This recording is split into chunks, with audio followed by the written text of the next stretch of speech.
मित्रों नमस्कार। एक बार फिर हमारे चैनल पर आपका स्वागत है, अभिनंदन है। मित्रों, लगातार हम व्यंजन संधि पर बात कर रहे हैं और अभी तक हमने व्यंजन संधि के 4 नियमों पर बात की है। गत वीडियो में हमने बात की थी कि त द के बाद जब च आ जाए तो क्या होगा, छ आ जाए तो क्या होगा, श मूर्धन्य आ जाए तो क्या होगा, फिर उसका कैसे विकार होता है और कैसे शब्दों का उत्पन्न होता है, उस पर बात की थी। आज हम उसी से आगे बढ़ते हुए शब्दों की बात करेंगे। तो सबसे पहले हम जो गत वीडियो में बात कर रहे थे उसी से 2 उदाहरणों पर हम पुनः बात करेंगे ताकि आपको पहले वाला वीडियो रिकॉल हो जाए।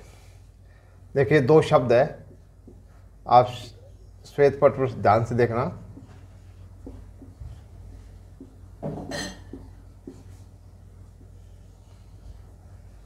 पहला शब्द है श्री मच्छरचंद्र।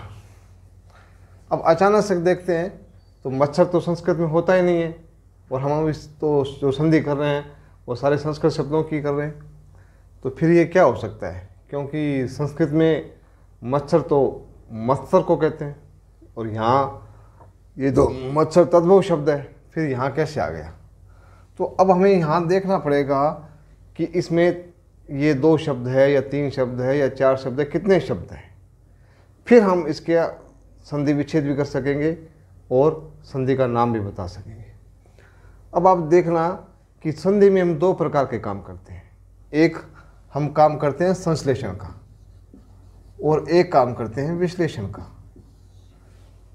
ये संधि का आधारभूत सिद्धांत है, संश्लेषण और विश्लेषण।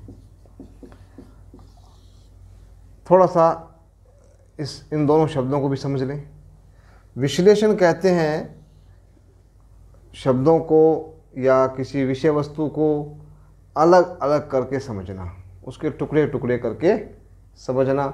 जैसे मान लो पेड़ है तो पेड़ का पत्ता, तना, जड़, ये उसका विश्लेषण है और उसका जो संश्लेषण है वो पूरा पेड़ है। तो इसमें श्लेष शब्द है, तो श्लेष का अर्थ होता है चिपकना। और इसमें उपसर्ग कौन सा है, हम जब अनुस्वार संधि अनुनासिकता की संधि बात कर रहे थे व्यंजन संधि में, तभी बात हुई थी ना कि ये सम है, जो सम है वो किस में बदल जाता है, अनुस्वार में बदल जाता है। तो यहाँ पर क्या है, यह सम है और सम का आगे जब श्लेष शब्द लगाते हैं तो संश्लेषण बन जाता है। तो अब देखिए, अब ये जो शब्द बना है इसका अर्थ हुआ, सम का पहले भी हमने जिक्र किया था, अर्थ होता है भली प्रकार से। तो भली प्रकार से जो चिपका हुआ है, भली प्रकार से जो चिपका हुआ है वो उसे कहते हैं संश्लेषण। मतलब जो भली प्रकार से जो एक आकृति हमें जो दिख रही है, एक पूरी विषय वस्तु दिख रही है, एक जो समग्र रूप उसका दिख रहा है, उसको कहते हैं हम संश्लेषण। और उसी का विलोम है विश्लेषण। जो चिपका हुआ है, जो जुड़ा हुआ है, उसको हम अलग अलग करके जितना हम टुकड़े कर सकते हैं उसको समझना, उसको कहते हैं विश्लेषण। तो अब हमें संधि में 2 काम करते हैं, या तो हम करते हैं संधि या करते हैं संधि विच्छेद, और तीसरा जो हम काम करते हैं वह काम करते हैं संधि का नाम बताते हैं। परंतु प्रक्रिया 2 ही प्रकार की होती है। एक विश्लेषण की, ये विश्लेषण कर रहे हैं तब हम क्या कर रहे हैं, ये संधि विच्छेद कर रहे हैं, और जब संश्लेषण कर रहे हैं तब हम संधि कर रहे हैं। अब हम देखेंगे कि इस शब्द का संश्लेषण होगा या विश्लेषण होगा। तो चूंकि यहाँ धन चिन्ह लगा हुआ नहीं है तो अभी हमें इसका विश्लेषण ही करना है। तो अब विश्लेषण में देखेंगे, आप स्वयं देखेंगे कि इसमें 3 शब्द या 4 शब्द कौन से हो सकते हैं। तो इसमें पहला शब्द है श्री मत, ये पहले भी आ चुका है। दूसरा शब्द है शरत और तीसरा शब्द है चंद्र।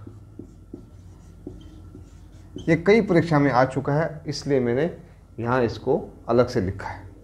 अब इसको मिलाते हैं तो देखो स्त्री। अब हम जब पिछली व्यंजन संधि की बात कर रहे थे तो कहा था कि त के बाद में श आता है तो इसको च बन जाता है, ये छ में बदल जाता है, ये मच्छर। अब वही सेम कंडीशन यहाँ होगी, ये फिर च बदल गया और फिर ये च बदल गया। तो ये इस प्रकार यहाँ दोनों जगह व्यंजन संधि है। स्पष्ट हो गया। यहाँ 3 शब्द है, श्रीमत, शरत और चंद्र। दूसरा एक शब्द और ले लेते हैं, उसी में वही पुरानी वाली संधि हमारे काम आएगी। ये शब्द है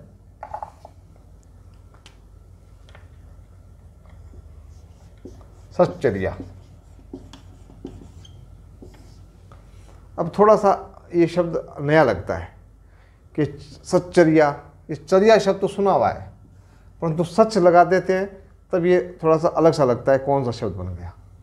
तो चर्या तो वही दिनचर्या, पाठ्यचर्या। चर्या का मतलब जो चर मतलब जो चलते हैं, जो सुबह से लेकर शाम तक, रात तक जो चल रहा है काम है, वो चर्या है। जो 8 याम, 4 पहर, जो भी हम गतिविधि करते हैं वो हमारी चर्या है। उसके आगे जब सत लगा देते हैं तो ये वही हो गया ना। तो किस में बदला? च में, और ये च है ऐसा कर ऐसा रह गया, तो शब्द क्या बन गया? सच्चर्या। तो जो जिसकी चर्या अच्छी है, जिसका जीवन व्यापन अच्छा है, जो जिसकी सिस्टमेटिक जो दैनिक जीवन है वो बहुत अच्छा है, उसके लिए कहते हैं कि ये सच्चर्या वाला आदमी है। तो ये 2 शब्द हमारी पिछली संधि के थे, रिकॉल के लिए मैंने यहाँ लिखे थे। अब हम जो आगे की संधि करेंगे, जो हमारी संधि थी, नियम हम 4 पे चल रहे थे और उसमें हमने 2 संधियों पे बात कर ली थी। अभी हम उपनियम 3 पे बात करेंगे, इसको ग भी कह सकते हैं। अब पहले हम कुछ उदाहरण लिखेंगे और उदाहरणों के बाद में हम उसके नियम को समझने की कोशिश करेंगे। देखिए पहले ये एक बहुत चर्चित शब्द है उज्ज्वल। वैसे ही तज्जन्य, फिर यावत जीवन,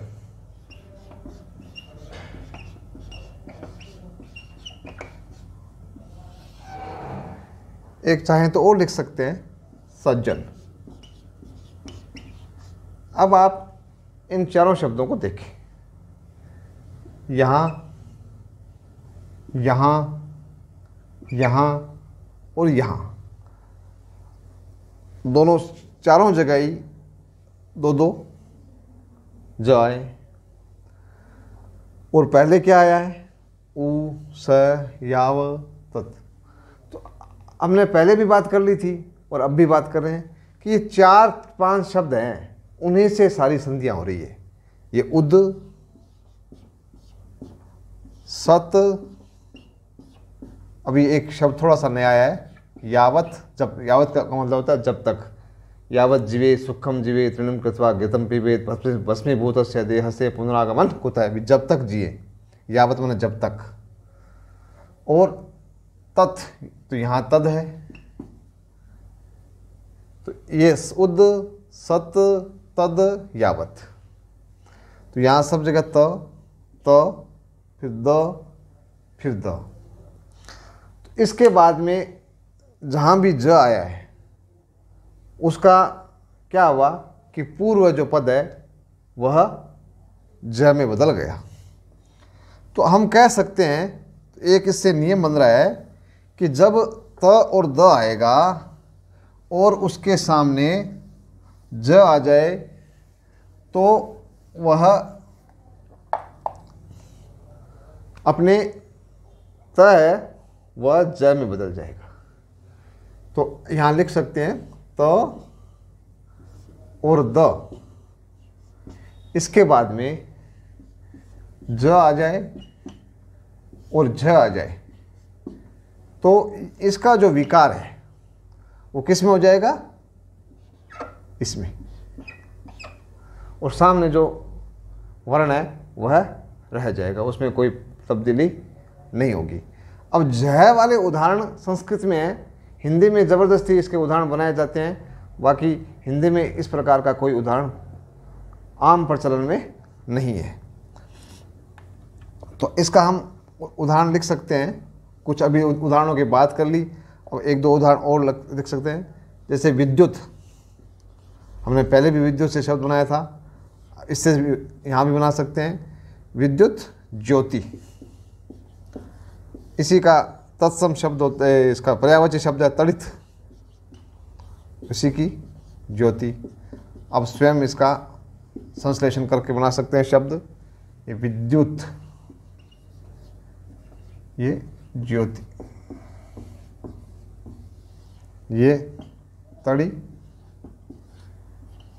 ज्योति। ऐसे मान लो शब्द आ जाए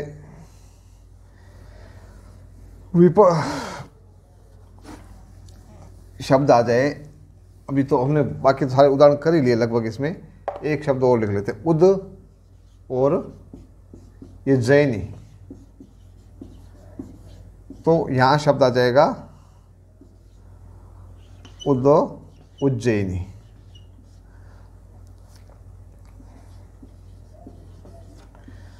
उज्जैनी से शब्द बना है उज्जैन, जो अभी एक शहर है।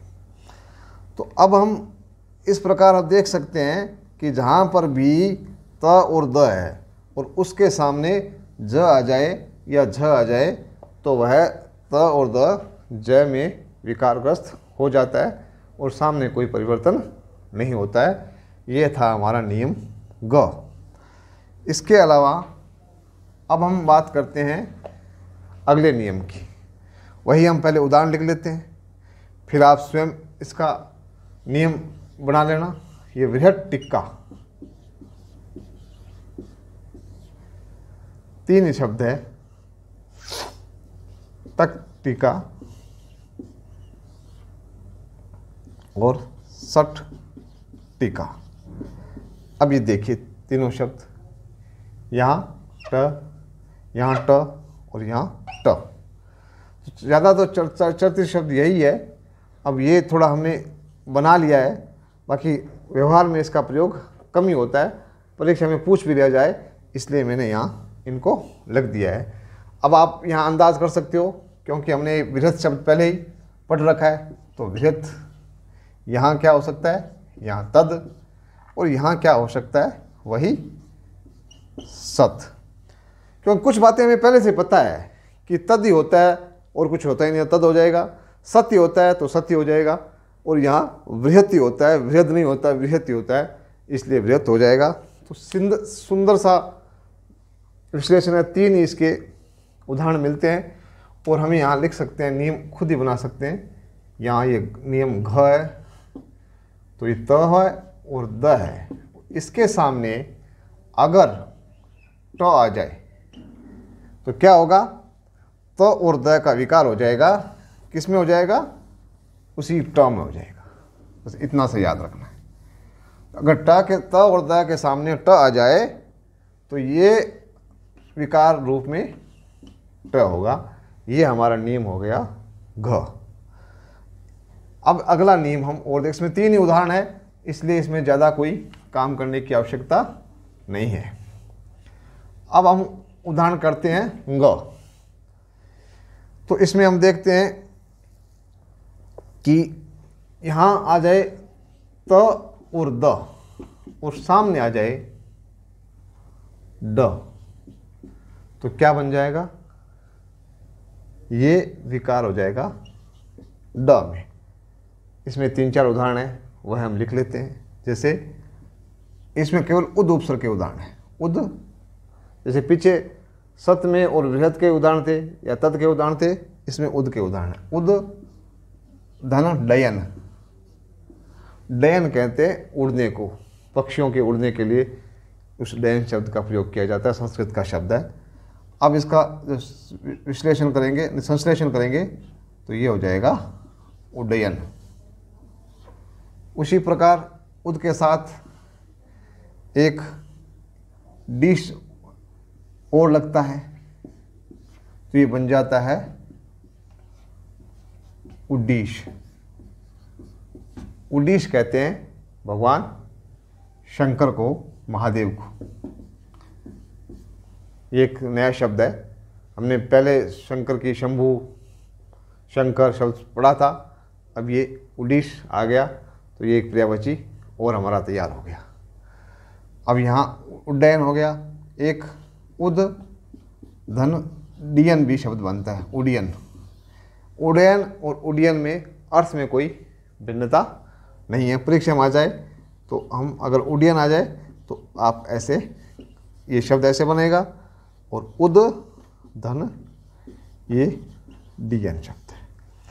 तो ये डियन, डयन और एक डिश। डिश का अर्थ संस्कृत में ईश के अर्थ में आता है। ईश का अर्थ क्या है? भगवान। तो उद ऊपर का जो, जिसका ऊंचा स्थान है, ऊपर जो स्थित है, वो ऐसा भगवान अर्थात भगवान शंकर। तो शंकर के लिए उड्डीश शब्द का प्रयोग किया जाता है। तो उसका हम ये उदाहरण जो नियम 5 में रखेंगे, जिसमें त और द के बाद में ड आ जाए तो उसका विकार ड होता है।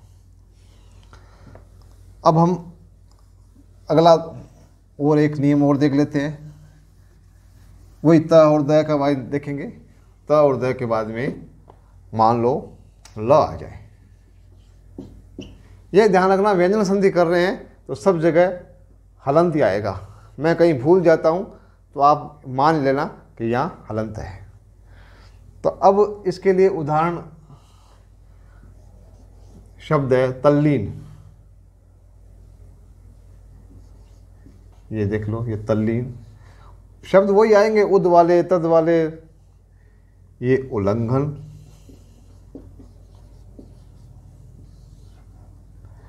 ये उल्लेख। अब एक शब्द है उल्लास।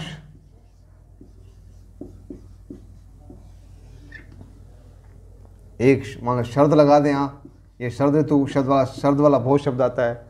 शरद का आगे महोत्सव तो लगा दिया तो शरण महोत्सव, शरद का आगे काल लगा दिया तो शरद काल।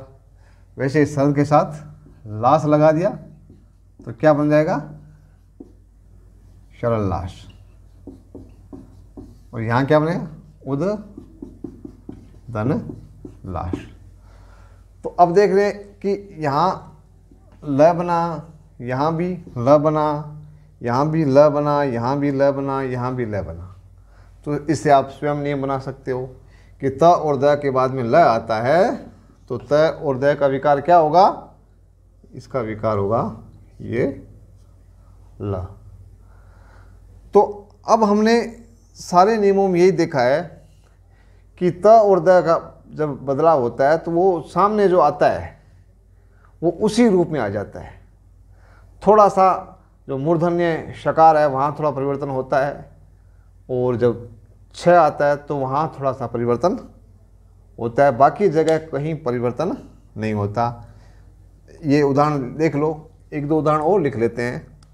जैसे तड़ित विद्युत वाला और देख लेते हैं। जैसे तड़ित के साथ अगर लेखा लिख दिया जाए तो यहाँ हो जाएगा तड़िल लेखा। वैसे विद्युत के साथ लेखा लिख दिया जाए तो विद्युल लेखा। तो ऐसे कोई विपत्ति में है तो विपद धन लीन, विपल लीन हो जाएगा। तो विपद, यावत, सद, तद, यही सारे शब्द इसमें काम आएंगे। तो अब हमने यहाँ जो त और द के बाद में एक तरह से ल तक के सारे, ल तक के और स तक के उदाहरण सारे हमने कर लिए हैं। क्या क्या उसमें तब्दीलियाँ आती है उनके बारे में विस्तार से बात कर ली है। और जितने भी उदाहरण बन रहे थे वो इस बार मैंने सारे ही कोशिश की है कि सारे ही आपको यहाँ श्वेत पट पर लिख करके समझा दूँ, क्योंकि कई बार क्या होता है कि हम नियमों की बात कर लेते हैं, परंतु जैसे उदाहरण आते हैं तो हम वो कर नहीं पाते हैं। तो इसलिए उदाहरणों की समझ होनी जरूरी है। एग्जाम्पल्स जितने करोगे उतनी ही संधि की ठीक ठीक समझ बनेगी। मैं तो कहता हूँ बार बार विद्यार्थियों को कि गणित को तभी समझ पाओगे जब अधिक से अधिक सवाल करोगे, और व्याकरण को आप तभी सही समझ पाओगे जब आप उसके उदाहरण करोगे।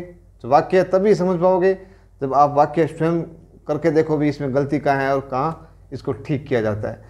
केवल नियमों के रटने से, नियमों के यहाँ विसंज्ञा आ गया, सर्वनाम आ गया, ये आ गया, इस प्रकार के नियमों से रटने से व्याकरण की समझ कभी नहीं बन सकती। तो इसलिए आपसे निवेदन है कि आप अधिक से अधिक उदाहरण करें। मैं यहाँ कुछ छोड़ देता हूँ तो मैं तो बार बार कहता हूँ कि मुझे आप व्हाट्सएप पर या यूट्यूब पर मैसेज में कहीं पर भी आप मुझे मेरे तक बात पहुँचाओ कि आप इसमें यहाँ कुछ और उदाहरण छूट रहे हैं तो वो और लिखो। जितने आप उदाहरण करेंगे उतने ही आपकी परीक्षा में गति बनेगी। तब आपके सामने कोई अस्पष्टता नहीं रहेगी कि कोई सा उदाहरण आ जाए तो आपको तो पहले से वो किया हुआ है, तो आपको तत्काल नियमों को याद करने की जरूरत नहीं है, उसमें रिकॉल करने की जरूरत नहीं है। तत्काल संधि विच्छेद किया या संधि किया, आप आसानी से कर सकोगे। मेरे वीडियो को लगातार आप देखते रहें। अब लगातार वीडियो देखेंगे तभी संधि की हम ठीक ठीक समझ बनाएंगे। इसी भाव के साथ, इसी कामना के साथ, धन्यवाद। जय हिंद, जय भारत।